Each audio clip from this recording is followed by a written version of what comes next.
23 जुलाई सन 1856 में महाराष्ट्र के रत्नागिरी जिले के चिखली नाम के गांव में हुआ। इनका मूल नाम केशव था। लोग इन्हें प्यार से बाल कहा करते थे, जो बाद में प्रचलित हो गया। तिलक जब 1 साल के थे तभी भारत में 1857 की जंग लड़ी गई थी।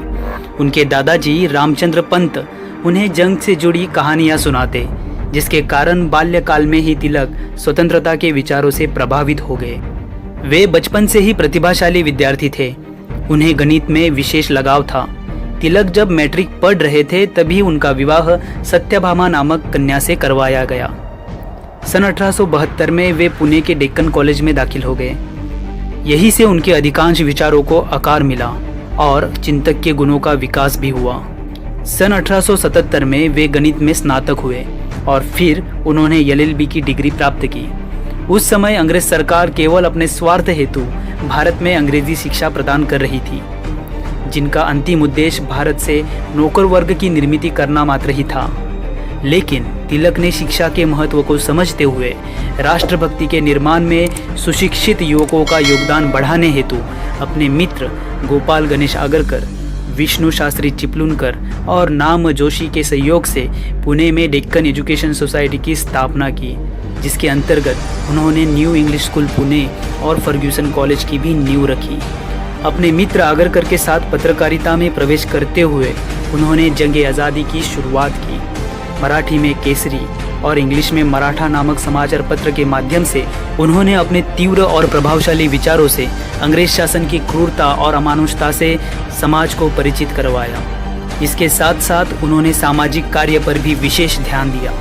नशाबंदी के लिए उन्होंने सरकार पर अपने लेखनी से दबाव बनाया, बाल विवाह प्रथा की निंदा की और विधवाओं के पुनर्विवाह पर जोर दिया।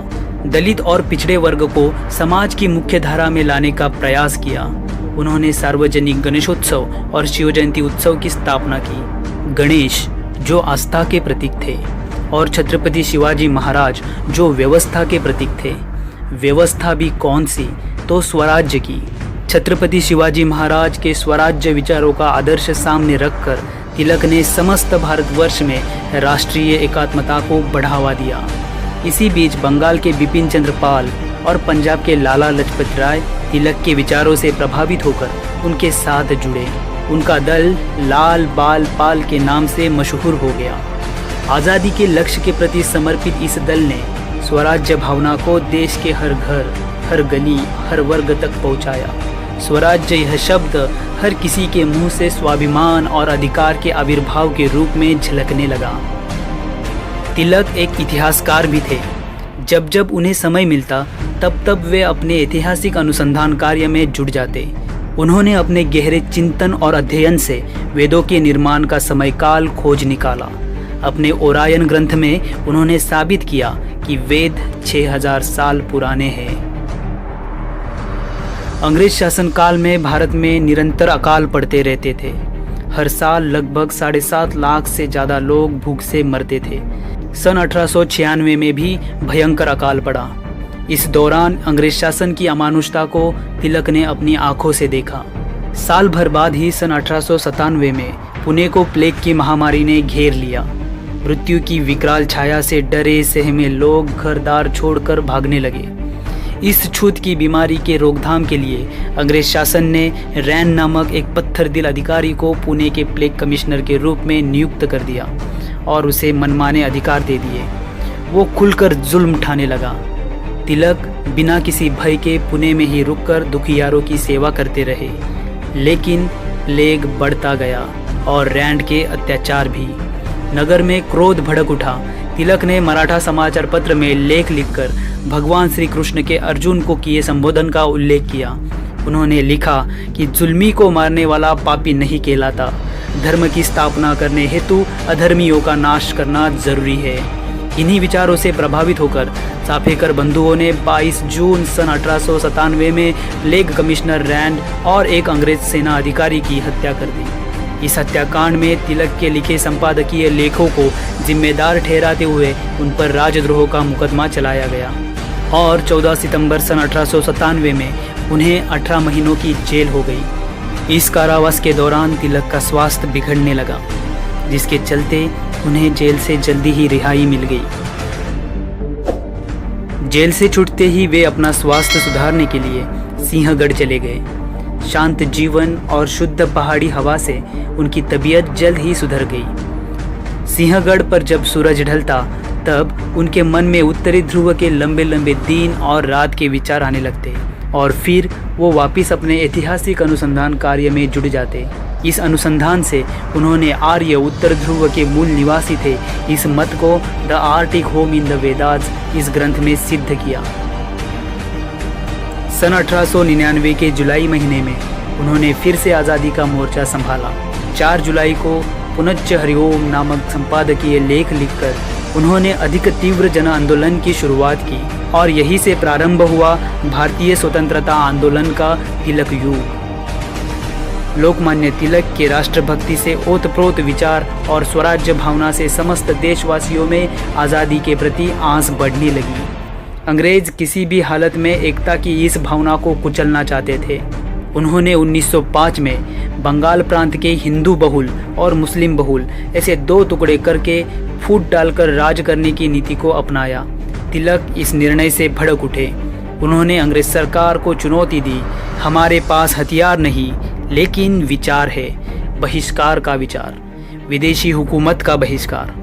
उन्होंने अपने समाचार पत्रों से स्वराज्य, स्वदेशी, बहिष्कार और राष्ट्रीय शिक्षण इस चतुसूत्री का नारा लगाया। उनके विचारों ने राष्ट्रव्यापी रूप धारण कर लिया। स्वदेशी के आंदोलन ने जोर पकड़ा। परीक्षार्थी विद्यार्थियों ने विदेशी कागज से बनी प्रश्न और उत्तर पत्रिकाएं फाड़ दी। कोठे पर विदेशी मद्य पीने वाले धनिकों को वेश्याओं ने पीट पीट कर आंदोलनकर्ताओं के स्वाधीन कर दिया। विदेशी कपड़ों की होलियां जलने लगी। देश के कोने कोने से तिलक के विचारों का प्रभाव झलकने लगा। सन 1906 के कांग्रेस अधिवेशन में दादा भाई नौरोजी की अध्यक्षता में तिलक के इस चतुसूत्री कार्यक्रम को राष्ट्रीय कार्यक्रम के रूप में स्वीकृत कर लिया गया। इसी बीच राष्ट्रीय कांग्रेस के अंदर मवाल विचारधारा और जहाल विचारधारा के रूप में नेताओं में 2 गुट पड़ गए। मवाल विचारधारा के नेता आज भी प्रोटेस्ट, पिटीशन और प्रेयर में विश्वास रखे हुए थे, तो जहाल नेता आक्रामक विचारधारा के थे। तिलक भी जहाल विचारधारा के नेताओं में से एक थे। कांग्रेस के इस अंदरूनी गुटबाजी ने सन 1907 के सूरत अधिवेशन में उग्र स्वरूप धारण कर लिया। अधिवेशन के मंच पर दोनों गुटों में विवाद ने हिंसक मोड़ ले लिया। एक दूसरे के ऊपर कुर्सियां फेंकी गई। भारतीय कांग्रेस के आपसी मतभेद ने अंग्रेजों को दमन का मौका दे दिया। देश भर से जहाल विचारधारा के नेताओं को कैद करने का सिलसिला शुरू हुआ। आंदोलनकर्ताओं पर जुल्म किए जाने लगे। भारतीयों में शांति बनाए रखने के लिए अंग्रेजों द्वारा जिस कांग्रेस की स्थापना की गई थी उसी कांग्रेस में तिलक ने अशांति भर दी थी। इसीलिए कई अंग्रेज अधिकारी तिलक को भारतीय अशांति के पिता मानते हैं। इसी बीच 30 अप्रैल सन 1908 में बंगाल के मुजफ्फरनगर में खुदीराम बोस और प्रफुल्ल चाकी ने बम विस्फोट करके मैजिस्ट्रेट किंग्सफोर्ड को मारने की कोशिश की। कोशिश नाकाम रही, लेकिन विस्फोट में 2 ब्रिटिश महिला मारी गई। 16 साल के खुदीराम बोस को फांसी की सजा सुनाई गई। लोकमान्य तिलक ने अपने संपादकीय लेख में इस विस्फोट का समर्थन किया, तो सन 1908 में बॉम्बे हाई कोर्ट में तिलक के खिलाफ राजद्रोह का मुकदमा चलाया गया। बैरिस्टर मोहम्मद अली जिन्ना तिलक के वकील थे। उन्होंने तिलक के बचाव के अनेक प्रयास किए, लेकिन असफल रहे। हाई कोर्ट जूरी ने तिलक को दोषी करार देते हुए 6 साल की जेल सुनाई। संपूर्ण भारत भर से इस सुनवाई का विरोध हुआ। मजदूरों ने बहुत बड़े पैमाने पर हड़तालें की, लेकिन देश और देशवासियों से बहुत दूर बर्मा की बदनाम मंडाले कारागृह में तिलक को ठूस दिया गया। मंडाले की परिस्थितियां बड़ी ही विषम थी। गर्मी में मंडाले बेहद तप जाता, पेड़ पौधे पंछी झुलसकर मर जाते। ऐसे कठिन हालात में तिलक मुरझाते पौधों को पानी देकर उन्हें जिंदा रखने की कोशिश करते। 3 महीने में एक बार उन्हें घर का खत प्राप्त होता, जिसमें लिखी कई बातें पहले से ही काट छाँट कर उनके पास पहुंचाई जाती। इधर पुणे में उनके परिवार को दुखों ने घेर लिया।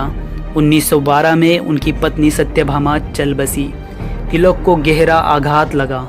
उन्होंने लिखा, मेरे जीवन का एक अध्याय समाप्त हुआ और जल्द ही दूसरा अध्याय भी समाप्त होने वाला है।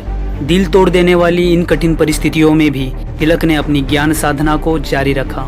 उन्होंने गीता में भगवान श्री कृष्ण द्वारा लिखे गए कर्मयोग के उपदेश पर गहरा चिंतन कर गीता रहस्य नामक ग्रंथ लिखा, जिसमें उन्होंने ठंडे पड़े राष्ट्रीय आंदोलन में पुनश्च प्राण फूंकने के लिए भारत की जनता को कर्मयोगी बनने का संदेश दिया। 8 जून सन 1914 में तिलक मंडाले के जेल से रिहा हो गए। वे भारत लौटे। उनके आने से राष्ट्रीय आंदोलन में वापस से चेतना का संचार हो गया। उनके व्यक्तिमत्व और विचारों का प्रभाव कुछ ऐसा था कि राष्ट्रीय कांग्रेस के एक बार भी अध्यक्ष न बनने के बावजूद भी उनका कद किसी भी अध्यक्ष से कई गुना ऊपर था। सन 1916 में डॉक्टर एनी बेज़ंट के होम रूल आंदोलन का लोकमान्य तिलक ने पुरजोर समर्थन किया। उन्होंने मोहम्मद अली जिन्ना और डॉक्टर एनी बेज़ंट के साथ मिलकर Akhil Bharatiya home rule league की स्थापना की। होम रूल आंदोलन के माध्यम से लोकमान्य तिलक ने अपने स्वराज्य आंदोलन को पुनर्जीवित किया। सन 1919 में हुए जालियनवाला बाग हत्याकांड से वे बुरी तरह से व्यथित हो उठे। सन 1920 आते आते उनकी तबीयत खस्ताहाल हो गई। आखिरकार 1 अगस्त 1920 में 65 साल की उम्र में बम्बई के सरदार गृह में लोकमान्य तिलक की मृत्यु हो गई। तिलक युग का अंत हो गया। लोकमान्य